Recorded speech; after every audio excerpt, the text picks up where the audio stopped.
Hello good morning friends. कैसे आप सभी लोग? आई होप कि सभी लोग बढ़िया। पिछली लास्ट वीडियो में हमने किया था किसी गोलीय कोश के कारण विद्युत क्षेत्र की तीव्रता, वो भी गॉस के नियम से प्रूफ किया था। आज हम उससे आगे बढ़ रहे हैं। आज हमारा टॉपिक होगा जब बिंदु गोलीय कोश के अंदर स्थित हो। इससे पहले यदि आप चैनल पर नहीं आए तो चैनल को सब्सक्राइब करें, वीडियो को लाइक करें और अपने दोस्तों के साथ वीडियोस को शेयर करें और कमेंट करें जो भी डाउट हो। अब हमारे पास कोई एक गोला है ये। अब इसके अंदर कोई विद्युत क्षेत्र, कोई आवेश रखा है, क्यों? और आवेश आने के बाद यहाँ पर क्या आ जाता है? एक विद्युत क्षेत्र, जो कि हमने पहले डायग्राम में भी बनाया था, यानी कि ये। इसको प्लस आवेश हो गया। इसको बिंदु पी ओ मान लिया। ओ मानने पर जो यहाँ से यहाँ तक की दूरी है आवेश तक, ये इसको मान लिया इस कैपिटल आर। इसको कैपिटल आर मानने के बाद यहाँ पर कोई बिंदु, यहाँ पर विद्युत क्षेत्र की तीव्रता को फाइंड करना है। यहाँ पर कोई बिंदु पी रखा हुआ है। ये क्या है? इसका डी एस यानी कि स्मॉल क्षेत्रफल, और ये है स्मॉल आर यानी कि यहाँ से यहाँ तक की दूरी। अब डायग्राम के बारे में थोड़ा सा थ्योरेटिकल पोर्शन में समझते हैं। माना एक गोले कोश के अंदर उसके केंद्र ओ से आर दूरी पर, ओ से आर यानी कि यहाँ से यहाँ तक एक बिंदु पी है, जिस पर विद्युत क्षेत्र ई ज्ञात करना है। चित्र के अनुसार ओ को केंद्र मानकर स्मॉल आर त्रिज्या के एक गोले पृष्ठ की कल्पना करते हैं। चूंकि इस पृष्ठ के अंदर आवेश का मान 0 होता है, अतः इस पृष्ठ के लिए गॉस के नियम से इस पर बेसिकली होता क्या है? यह है एक गॉस के पृष्ठ की कल्पना की है, जो कि ये दिखाई हुई है। इस पृष्ठ के अंदर, इस पृष्ठ के जो अंदर होगा, जो आवेश का वैल्यू होगा वो क्या होगा? वो 0 होगा। और उसके बाद गॉस का नियम क्या था? किसी बंद पृष्ठ में ई डी एस बराबर उसका total charge and epsilon not. अब टोटल चार्ज चूंकि क्या हो गया? 0, और 0 इजिकल टू एप्सिलॉन नॉट, तो ई क्या हो जाएगा? टोटल 0 हो जाएगा, क्योंकि किसी के बटे में कुछ भी हो, ऊपर अगर 0 आ गया तो वैल्यू क्या हो जाती है? पूरी 0 हो जाती है। अतः आवेशित गोलीय कोश के अंदर विद्युत क्षेत्र का मान 0 होता है। इससे ये चीज़ प्रूफ हो गई है, यानी कि ई बराबर क्या हो गया? 0। इससे बाद हमारा नेक्स्ट टॉपिक है एक समान आवेशित अचालक गोले के भीतर किसी बिंदु पर गॉस की प्रमेय की सहायता से विद्युत क्षेत्र की तीव्रता का सूत्र स्थापित कीजिए। या फिर पेपर में कैसे पूछ सकता है कि एक समान रूप से आवेशित अचालक गोले के कारण विद्युत क्षेत्र की तीव्रता को ज्ञात कीजिए। ये यहाँ पर क्वेश्चन के साथ साथ लिखा हुआ है, क्योंकि कैसे क्वेश्चन पूछा जाता है ये भी पता होना चाहिए। चलिए इसको सॉल्व करते हैं। अचालक गोले के कारण भी विद्युत क्षेत्र पीछे की भांति निकलेगा, यानी कि जो पहले हमने किए थे उनके साथ साथ ये भी ऐसे ही निकलेगा। अब देखते हैं कॉन्सेप्ट नंबर 1। अब कॉन्सेप्ट नंबर क्या है? माना एक त्रिज्या आर के एक अचालक गोला है। मान ले एक गोला है त्रिज्या आर का, यहाँ कोई बिंदु पी है, यहाँ पर कोई ये क्या है? R, small R, capital R, जिसे संपूर्ण आयतन से प्लस क्यों एक समान रूप से वितरित किया जाता है। इसको क्या दे दिया? प्लस क्यों आवेश दे दिया। एक समान बिंदु पी से गुजरने वाले स्मॉल आर त्रिज्या के गोले गॉसियन पृष्ठ की कल्पना करते हैं, यानी ये क्या है? गॉसियन पृष्ठ। इसे होकर गुजरने वाला विद्युत फ्लक्स, जो इससे गुजरने वाला विद्युत फ्लक्स होगा वो क्या हो जाएगा? Phi E is equal to E dot D S. इसका क्या हो जाएगा? इंटीग्रेशन, क्योंकि ई क्या है? कांस्टेंट, और ई डी एस का जब इंटीग्रेशन करते हैं तो हमारे पास क्या वैल्यू निकल के आती है 4πr²। इसी को यहाँ पर सेपरेट करके लिखा हुआ है। गॉस की प्रमेय के अनुसार गॉस की प्रमेय क्या कहती है, phi E is equal to total आवेश अपॉन एप्सिलॉन नॉट। टोटल आवेश हमारे पास क्या है प्लस क्यों, प्लस क्योंकि यहाँ पर क्यों डैश लिखा हुआ है, जहाँ क्यों डैश वह आवेश है जो त्रिज्या आर के गॉसियन पृष्ठ पर है, यानी कि ये तो पूरे टोटल पे है प्लस क्यों, और जो ये अंदर की तरफ है इस पर क्या ले लिया हमने, क्यों डैश मान लिया जो आवेश इस पर उपस्थित है। अतः E is equal to 4πr² is equal to Q dash upon epsilon naught. यहाँ पर E की वैल्यू रखती, E की वैल्यू हमने कूलाम के नियम वाले चैप्टर में ही कंप्लीट की हुई थी। Phi E is equal to Q dash upon r², इतने न्यूटन पर कूलाम। अब इसकी वैल्यू भी निकल गई। इसको इक्वेशन नंबर फर्स्ट माना। आवेश का आयतन घनत्व पूरे गोले के एक समान, अर्थात P is equal to total आवेश अपॉन टोटल आयतन। आयतन क्या होता है गोले का 4/3 πr³, और ये क्या है क्यों डैश जो टोटल आवेश है। जो हमारे पास फाइनल बच के आती है वो क्यों के वैल्यू को जब बाहर निकालते हैं तो क्यों इज इक्वल टू क्या आता है r upon small r capital R³। इसको क्या मान लिया हमने इक्वेशन नंबर सेकंड। इसको इक्वेशन नंबर सेकंड मानने के बाद क्यों डैश का मान इक्वेशन नंबर फर्स्ट में रख देते हैं। जो क्यों डैश का वैल्यू है ये यहाँ पर इसकी जगह पुट कर देते हैं, ये रहा। इसकी जगह पुट करने के बाद हमारे पास क्या बच के आता है, E इज इक्वल टू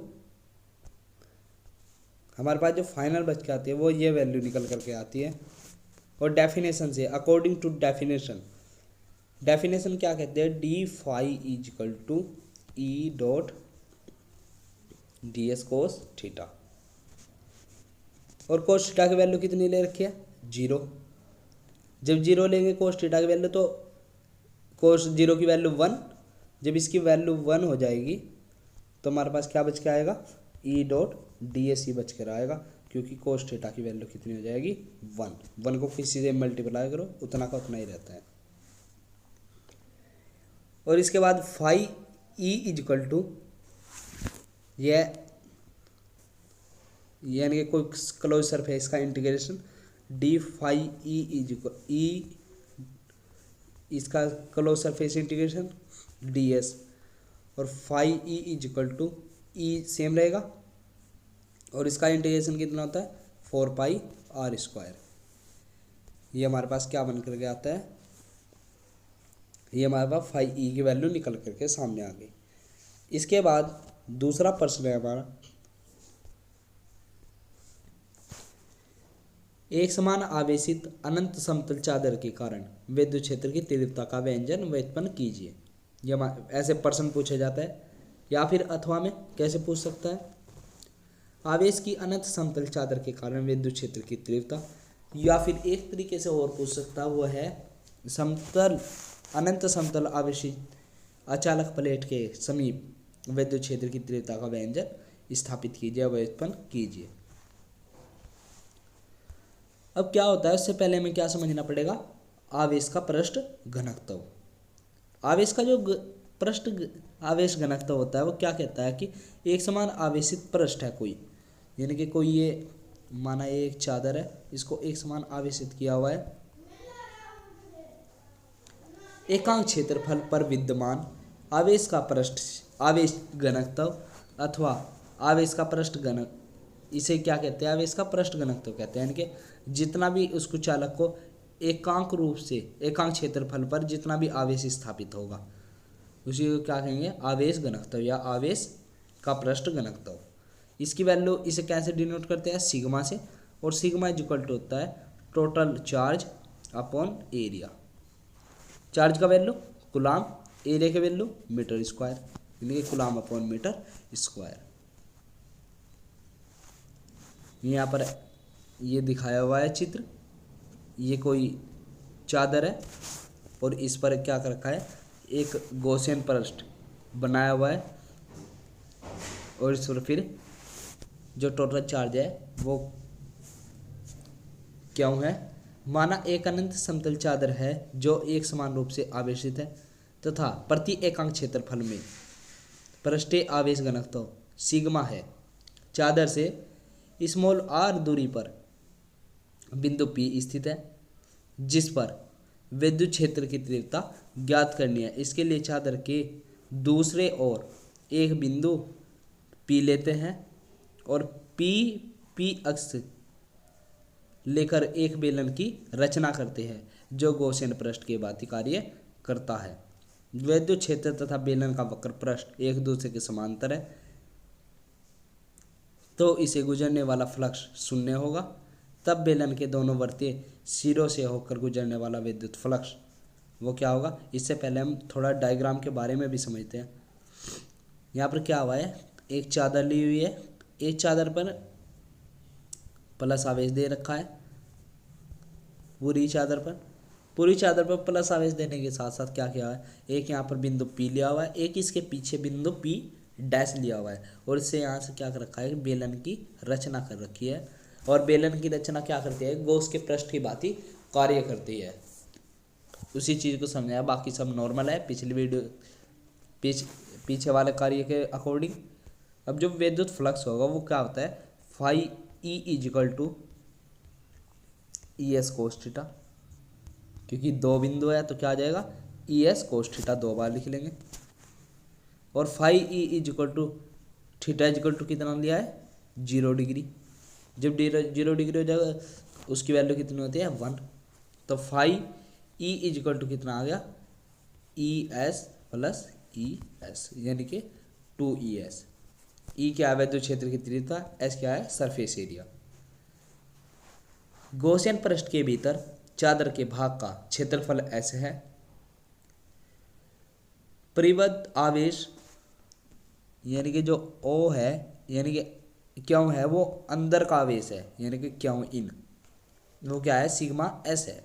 इसको क्या मान लिया इक्वेशन नंबर फर्स्ट और इसको क्या मान ली equation number second. Phi E is equal to क्या होता है total charge upon epsilon naught. Total charge कितना है क्यों इन और इसकी वैल्यू कितनी होगी एप्सिलॉन नॉट। जो समीकरण सेकंड फर्स्ट है वे सेकंड है, इन दोनों को क्या रख दिया इक्वल रख दिया। तो इक्वल रखने के बाद क्या आया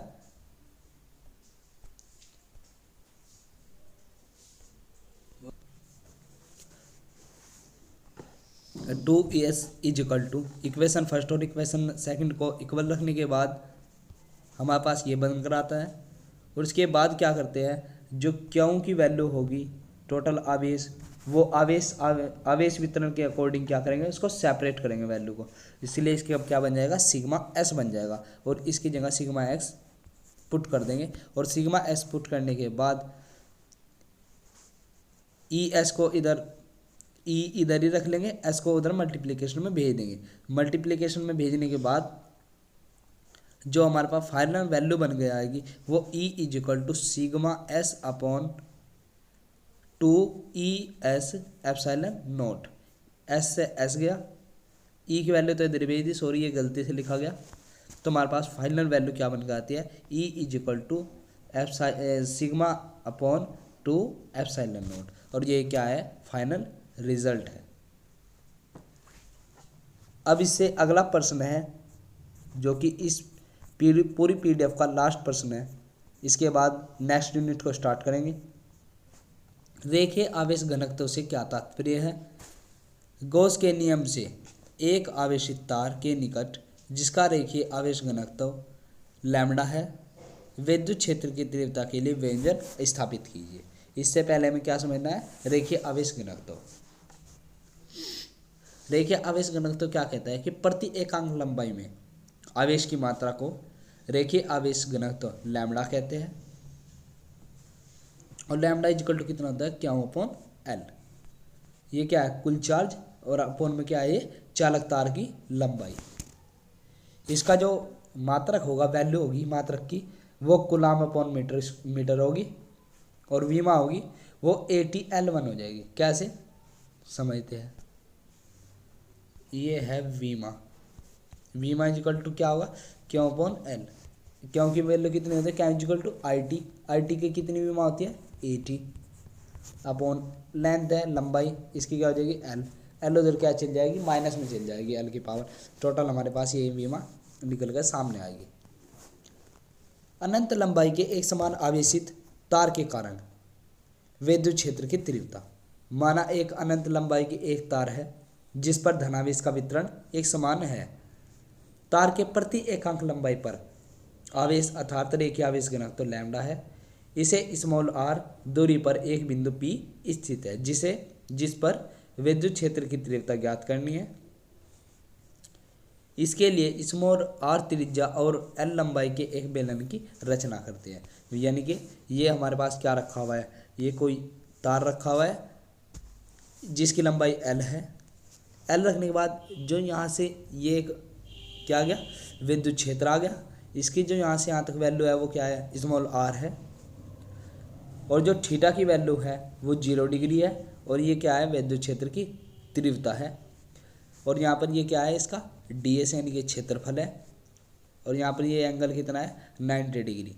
थीटा इजिकल टू यहाँ पर क्या है 90 डिग्री, और एक बेलन की रचना करता है। परिभाषा के अकॉर्डिंग चलते हैं।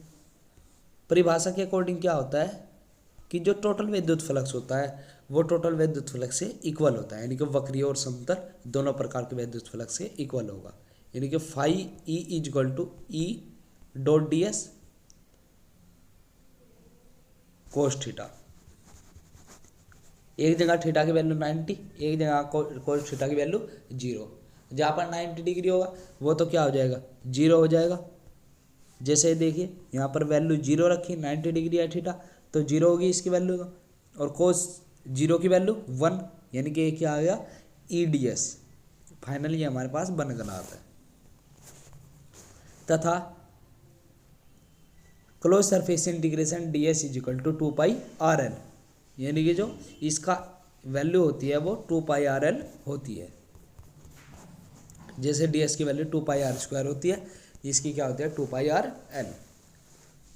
अब गॉस के नियम से, गॉस का नियम क्या कहता है phi E is equal to total आवेश अपॉन एप्सिलॉन नॉट विद्युत क्षेत्र। इसको क्या मान लिया इक्वेशन नंबर सेकंड, इसको क्या माना इक्वेशन नंबर फर्स्ट। दोनों इक्वेशन को इक्वल रख लिया। इक्वल रखने के बाद 2πRL है, L से L कट गए, और इसको अपॉन में लाने के बाद जो फाइनल वैल्यू हमारे पास निकल कर आती है वो ये वैल्यू निकल कर सामने आ गई। अगर प्रावैद्युतांक k हो तो यहाँ पर k से मल्टीप्लाई हो जाएगी, और वरना हमारे पास 2π एप्सिलॉन नॉट, इसको अकेला कर दिया और इसकी वैल्यू कितनी रख दी k रखने के बाद 2k lambda upon r e is equal to हमारे पास सामने बनकर आता है। ये चैप्टर ख़त्म हुआ। इस चैप्टर का ये लास्ट वीडियो था, बाकी अगले चैप्टर के ऊपर होगा। धन्यवाद।